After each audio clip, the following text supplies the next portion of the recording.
Hello student, Ram रतन study YouTube channel में आपका स्वागत है। रीजनिंग में आज हम पढ़ेंगे डाइस यानी पासा। पासा के पहले हम कॉन्सेप्ट समझेंगे, पासा के बारे में बहुत डिटेल से जानेंगे कि पासा होता क्या है, उसके कितने शीर्ष होते हैं, कितने कोने या फलक होते हैं, ठीक है, और उसकी संलग्न सतह, विपरीत सतह क्या होती हैं। सवालों को करने से पहले हम सबसे पहले कॉन्सेप्ट जानेंगे ताकि हम सवालों को बहुत अच्छे से बहुत जल्दी सॉल्व कर पाएँ। हम इसको बेसिक बताएंगे, सारे कॉन्सेप्ट बताएंगे और एक अच्छी टेक्निक बताएंगे या ट्रिक बताएंगे जो उसको जल्दी कैसे विद इन सेकंड में सॉल्व करें। तो आइए देखते हैं पासा के बारे में। तो ये देखो हमने पासा बनाया है। यहाँ पर अगर कहा जाए पासे की, अगर हम बोलें सतह या हम बोलें फलक, कि एक पासे में कितनी सतह या फलक होती हैं, तो एक पासे में हमारी 6 सतह या फलक होते हैं। वो देखिए कौन से, ए, बी, सी, ये हो जाएगी डी, ये हो जाएगी ई, और ये नीचे वाली हो जाएगी एफ। तो एक पासे में 6 सतह या फलक कितनी होती हैं? 6। एक पासे में 6 सतह या फलक होती हैं जो हमें 3 दिखाई देती हैं। ए बी सी डी 3 हमें दिखाई दे रही हैं और 3 दिखाई नहीं दे रही हैं। तो एक पासे में 6 सतह होती, 3 दिखाई देती हैं और 3 छुपी हुई होती हैं। अब देखिए ये होती है हमारी सामने वाली, ये हमारी सामने वाली सतह है, ये हमारी दाएं वाली सतह है और ये हमारी ऊपर वाली सतह है, ठीक है ना। अब सामने का, इसका जो विपरीत होगा, सामने का ये हो जाएगा पीछे वाली सतह, ठीक है ना, और दाएं का विपरीत हो जाएगा बाएं वाली सतह, तो ये हो जाएगा आपकी बाएं वाली सतह, और ऊपर की ये हो जाएगी हमारी नीचे वाली सतह, ठीक है। तो एक पासे में 6 सतह होती हैं, एक पासे में 6 सतह या फलक होती हैं। 3 हमें दिखाई देती हैं, 3 दिखाई नहीं देती हैं। अगर हम कहें कोने या शीर्ष, तो एक पासे में कितने कोने या शीर्ष होते हैं? तो एक पासे में हमारे 8 कोने या 8 शीर्ष होते हैं। देखो जरा कौन कौन से, यहाँ पर इसको हटा करके यहाँ पर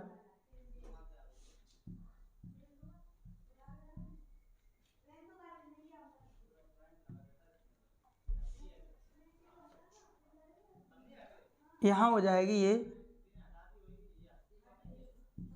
सामने वाली ए हो जाएगी, ठीक है। अब हम इसको मिला रहे हैं,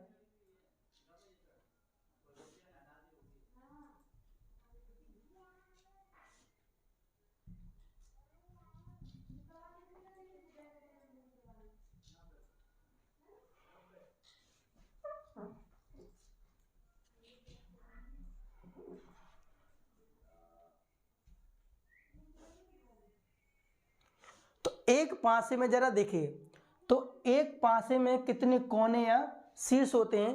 तो एक पासे में कोने या शीर्ष कितने होते हैं?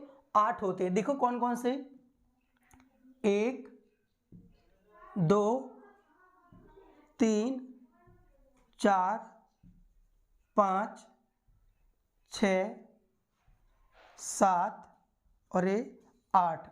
तो एक पासे में कोने या जो शीर्ष होते वो होते हमारे 8 होते हैं। अब आता है हमारी कोरे या किनारे, कोरे या किनारे। एक पासे में कितने कोरे या किनारे होते हैं? तो एक पासे में समझिए कितनी होती हैं? 12। एक पासे में कोरे या किनारों की जो संख्या है वो है हमारी 12। देखिए कौन कौन सी, 1 2 3 4 5 6, 7, 8, 9, 10, 11 और 12। तो एक पासे में कोरे या किनारों की संख्या कितनी हो गई? 12। अगर एक पासे में अंक कहें तो हमारे जो एक पासे में जो अंक प्रयोग 1, 2, 3, 4, 5 और 6। एक पासे में 1 से लेकर के 6 अंक प्रयोग करते हैं और कोई भी सिंबल या बिंदु भी प्रयोग कर सकते हैं।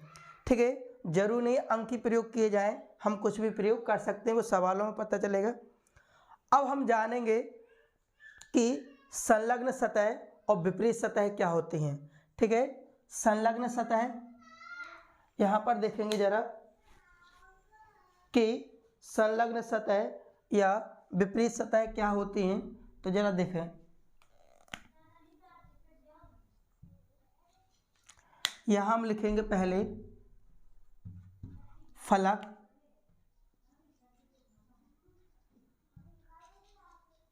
फिर इसकी आएगी जी संलग्न सतह और फिर उसकी हो जाएगी जी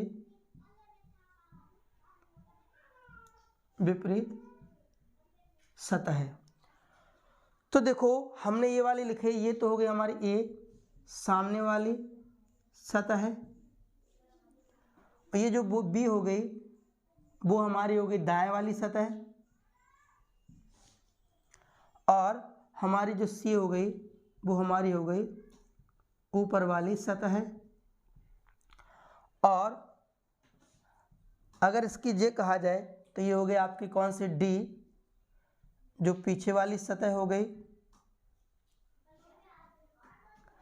और ये है ई जो आपकी बाएं वाली सतह हो गई, और ये नीचे एफ ये नीचे वाली सतह हो गई।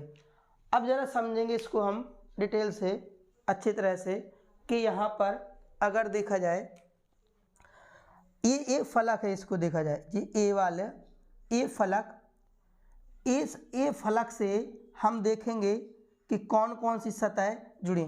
तो ए के साथ ए फलक के साथ कौन कौन सी संलग्न सतह, ए के साथ बी ए, तो फलक ए के साथ कौन कौन सी संलग्न सतह, ए इस वाले फलक के साथ हम देखें कौन कौन सी सतह जुड़ी है, बी जुड़ी है, तो एक तो हो जाएगी बी, और एक कौन सी जुड़ी है सी। ए सतह इसके साथ इस फलक के साथ कौन कौन सी सतह टच कर रही हैं, छू रही हैं, बी, और एक सी, और जी हो जाएगी एफ, और नीचे वाली हो जाएगी सॉरी जी हो जाएगी ई, यहाँ पर ई आएगा। ठीक है, ई, और नीचे वाली जी हो जाएगी ई, और क्या हो जाएगा एफ। तो ए की संलग्न सतह कौन कौन सी हो गई, इस वाली फलक की जो संलग्न सतह है उससे जुड़ी हुई सतह है बी सी, और देखो जी यहाँ से पीछे से उधर से बाएं से हो जाएगी ई, और नीचे से एफ।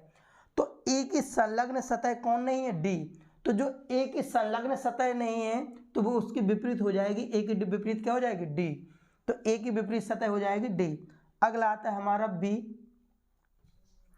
अगर बी की बात की जाए तो बी फलक ए है, इस बी फलक की संलग्न सतह देखिए, तो बी के साथ सी जुड़ा है, और बी के साथ यहाँ से कौन सी सतह जुड़ी होगी डी, और बी के साथ कौन सी जुड़ी है एफ। तो बी की संलग्न सतह कौन सी हो जाएंगी सी, और हो जाएगा ये डी, और कौन हो जाएगा ए, और हो जाएगा नीचे से एफ। ठीक है, अगर ये बी की संलग्न सतह है सी डी ए एफ, तो बी की यदि ये संलग्न सतह है तो बी की संलग्न सतह कौन नहीं है ई। जो संलग्न सतह नहीं होती है वो विपरीत होती है, तो बी की संलग्न सतह यदि ई नहीं है तो ई बी का क्या हो जाएगा विपरीत हो जाए, ई बी सतह का विपरीत क्या हो जाएगा ई।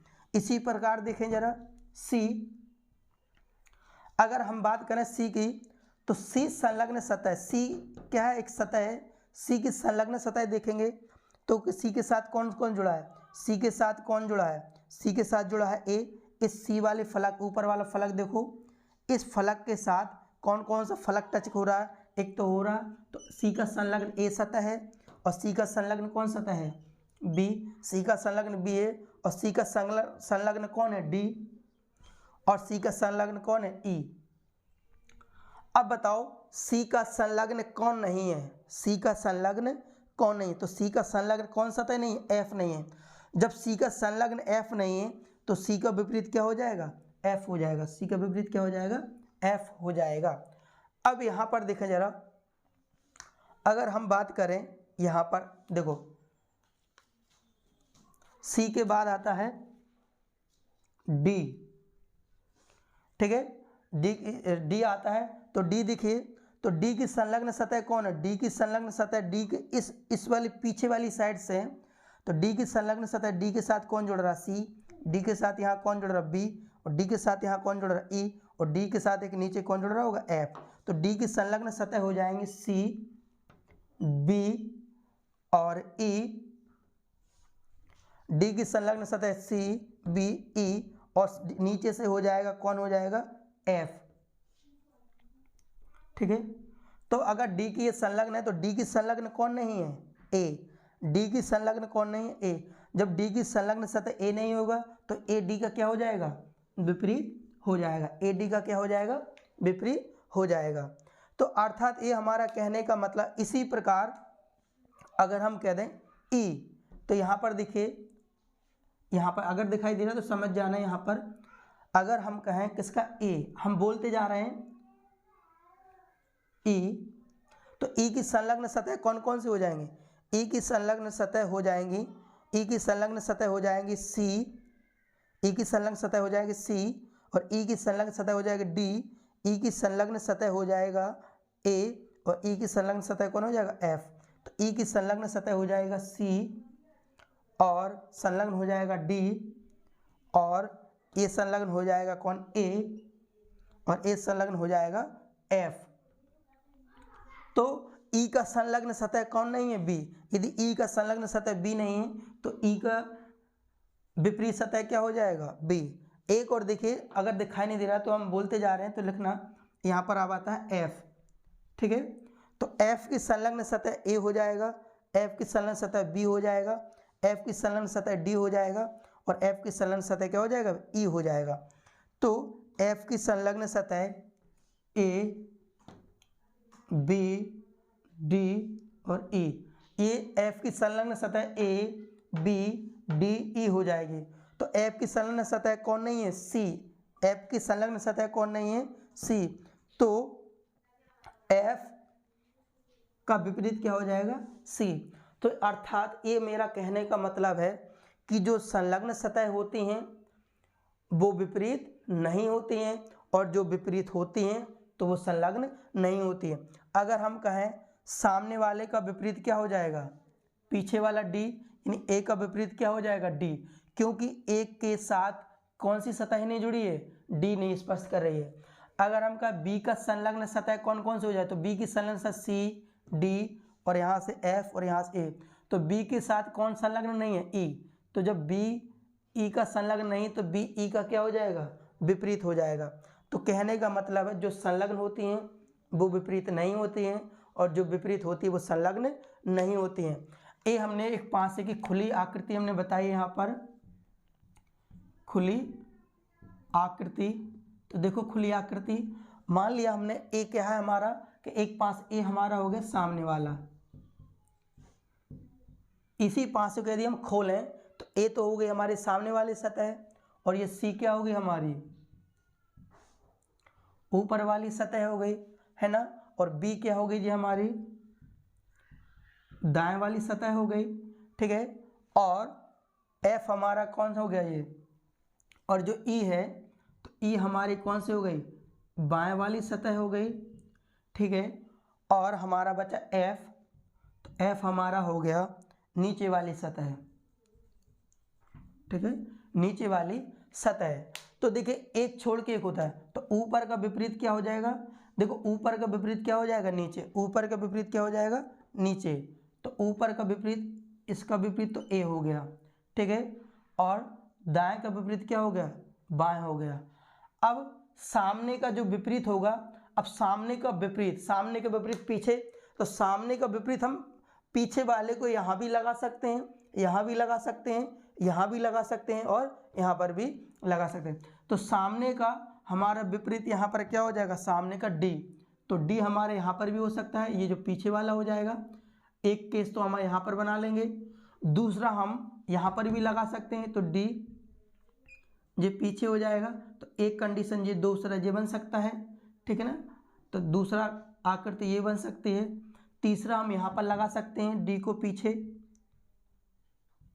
तो ये तीसरी आकृति हो जाएगी, और डी को पीछे हम यहाँ लिख सकते हैं, लगा सकते हैं, तो चौथी आकृति। तो एक पासे की अगर देखा जाए तो बहुत आकृति होती हैं, कई तरह से उसको बनाया लिखा जा सकता है, लेकिन इस वाली आकृति को हमने खोल करके बता दिया। तो देखो, ऊपर का विपरीत नीचे, दायां का विपरीत बायां। अब सामने का पीछे, तो सामने का एक कंडीशन तो यहाँ जाएगा, फिर से सुनिए, इस वाले से करें तो सामने का एक यहाँ हो सकता है, या सामने का एक यहाँ हो सकता है, या सामने का एक यहाँ हो सकता है, या सामने का एक यहाँ हो सकता है, ठीक है। ये तो हमने इसके बारे में, पासा के बारे में बेसिक कॉन्सेप्ट जाना। अब हम समझेंगे कि पासा के प्रकार, पासा होते कितने प्रकार के हैं। तो पासा दो प्रकार का होता है। पासा कितने प्रकार का होता है, दो प्रकार का।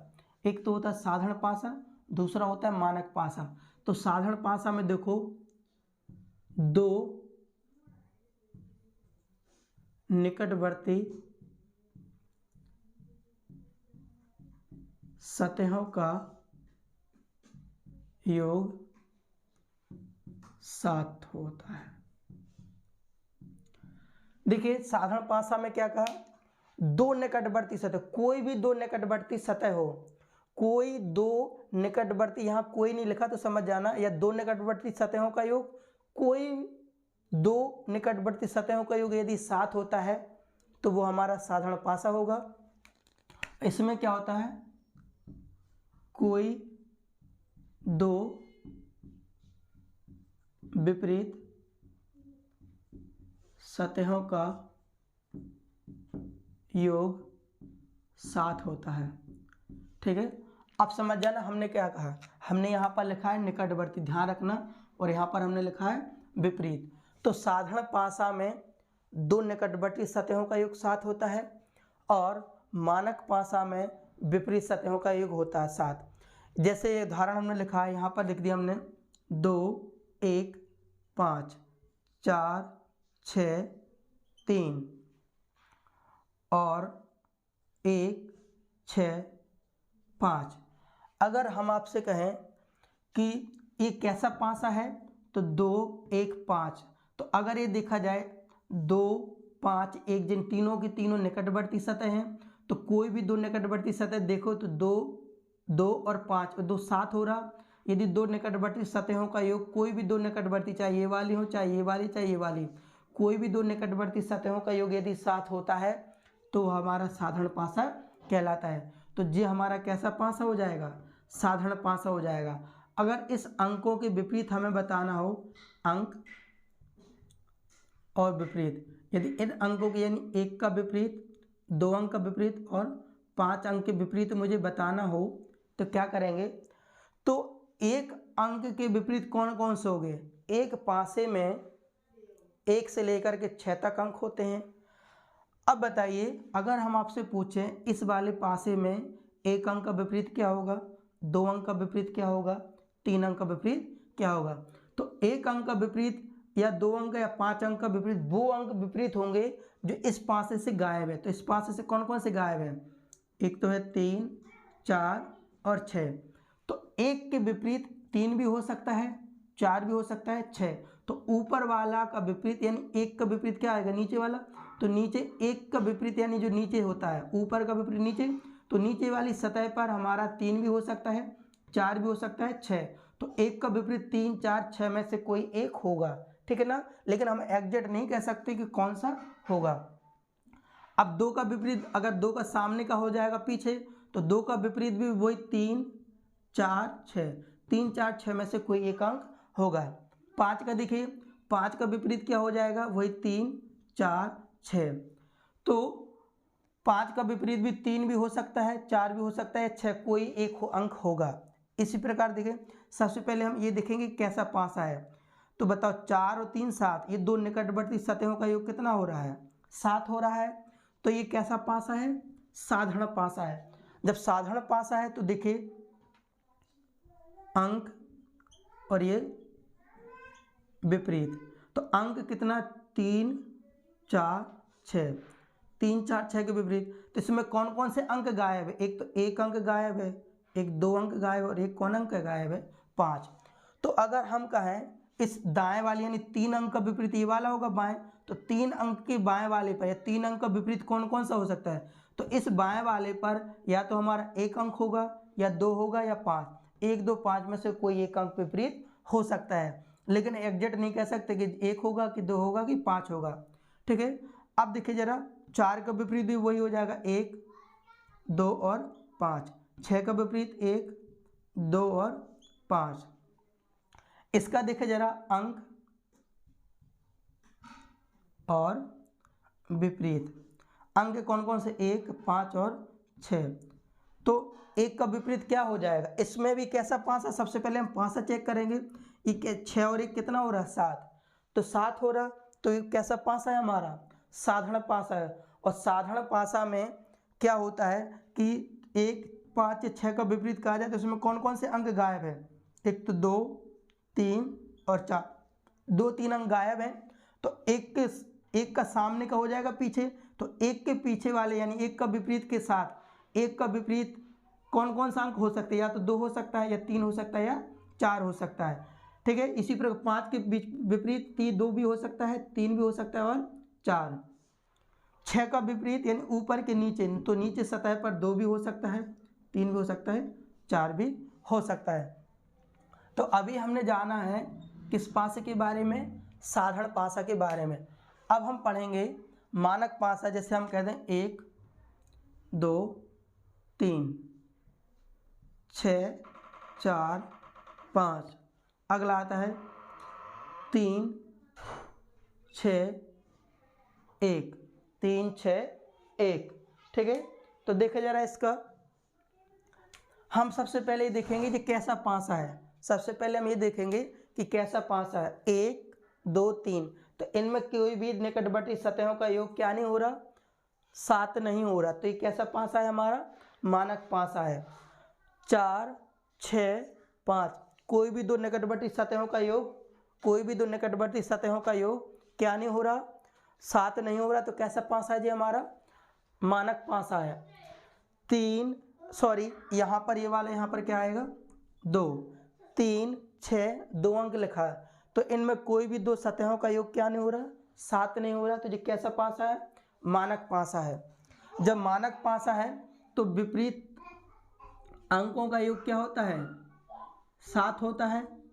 तो अगर हम कहें 1 2 3, 1 2 और 3, तो 1 का विपरीत सतह, ये कैसा पासा है? मानक पासा है। तो मानक पासा में क्या होता है कि विपरीत सतहों का योग कितना होता है? 7। तो 1 का विपरीत क्या हो जाएगा? 6, और 6 का विपरीत 1, 2 का विपरीत हो जाएगा 5, और 5 का विपरीत 2, 3 है तो यहाँ पर कितना हो जाएगा? 4। ऐसे इसमें देखें जरा अंक और विपरीत, तो जैसे 4 5 और 6, तो 4 का विपरीत क्या हो जाएगा? 3, क्योंकि 3 का विपरीत 4, क्योंकि 2 विपरीत अंकों का योग कितना होता है? 7। अगर यहाँ पर 5 है तो 5 का विपरीत यानी इस 5 का यहाँ पर बाएं वाली सतह पर कितना हो जाएगा? 2, और अगर 6 है तो 6 का विपरीत 1 और 1 का विपरीत 6। ये वाला देखिए अंक और विपरीत, तो 2 3 6, तो देखो 2 3 6, तो 2 का विपरीत क्या हो जाएगा? 5, और 5 का विपरीत 2, 3 का विपरीत 4, और 4 का विपरीत 3, 6 का विपरीत 1, 1 का विपरीत 6। तो अभी हमने पासे के बारे में बेसिक जानकारी की है। ठीक है, उसको बहुत डिटेल से बहुत अच्छे से समझा है। कल पासे से लेकर के हम 2-3 कॉन्सेप्ट समझाएंगे, उसके बाद हम सवालों को सॉल्व करेंगे बहुत जल्दी, विदिन सेकंड में करेंगे। ठीक है, तो यदि आपको वीडियो अच्छा लगा हो तो चैनल को सब्सक्राइब करें, शेयर करें और कमेंट लाइक ज़रूर करें।